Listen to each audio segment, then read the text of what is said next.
Good morning. Welcome to St. Paul's. I think there are a number of announcements in the bulletin today, so if you'd peruse those. But I wanted to make sure to remind everyone that Lou McDonald is here today to check your blood pressure, so be sure to get that done. Invite the children who are here today to come up and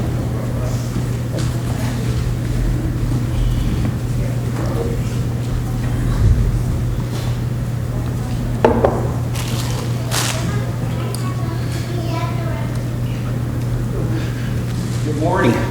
How's everybody doing today?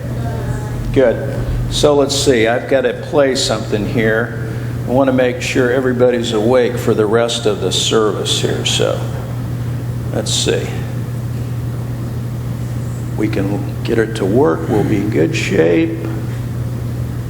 I may have to sing the song actually.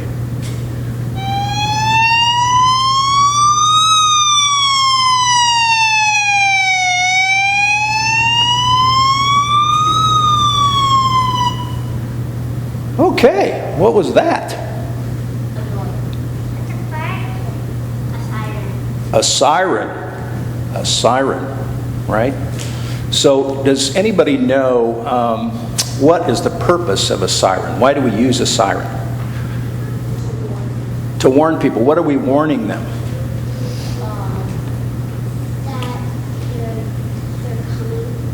They're coming, right. Somebody's coming, right? And what are we supposed to do when we hear the siren? Pull over, get out of the way. That's exactly right. So who uses sirens? Fire. Who else? Policemen. Who else? Ambulance. And then sometimes when there's bad weather, there's a special siren that goes off too, right? That just means go to the basement and hold your head, right? Because something bad. So a siren's a very important thing, and it keeps us from having big wrecks and hurting other people, right? Of course, you have to listen to the siren and pay attention, right? And pull over if you're driving. A warning is not any good if you don't pay attention to it. For instance, some children do not pay attention to the warnings that their fathers and mothers give them. Can you imagine that? And they get hurt. I know a child who was warned not to play with matches, and he did it anyway. Guess who that was? Me.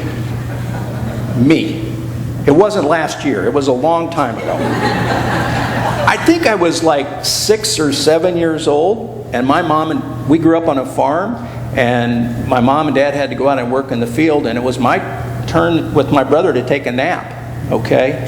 And so we were asleep. I was pretending to be asleep. I knew where the matches were hidden, okay? And there were a box of matches, and they're wooden, and so you can strike them like on a sidewalk and light them. And I went outside and I played with matches. I didn't play inside, so I didn't burn the house down, but I played with matches. Guess what happened to me? My brother told on me. He told my parents. My dad told me that some of those matches weren't all the way burnt, and that birds could take them, put them in the nest would start on fire, the fire would start the tree on fire, the tree would fall on our house, and we would all die. He made me go outside at night with a flashlight and find every one of those matchsticks.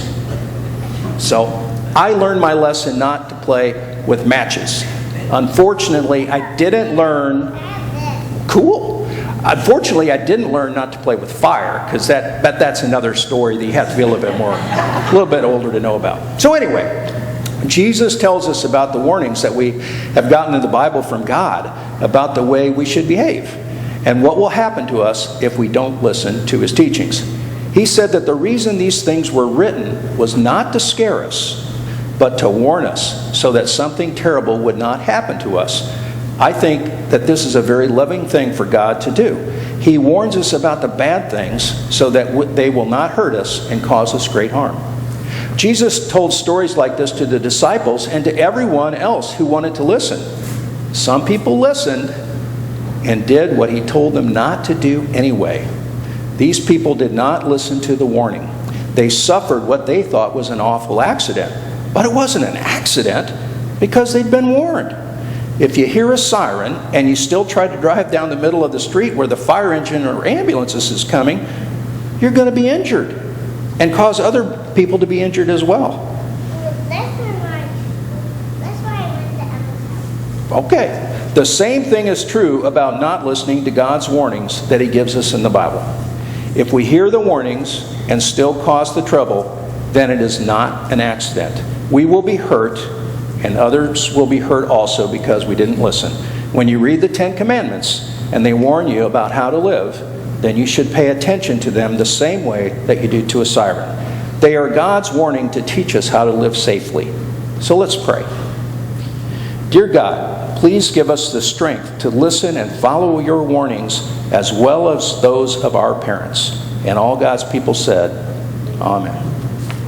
All right. So today, I have some special candy. This was imported candy.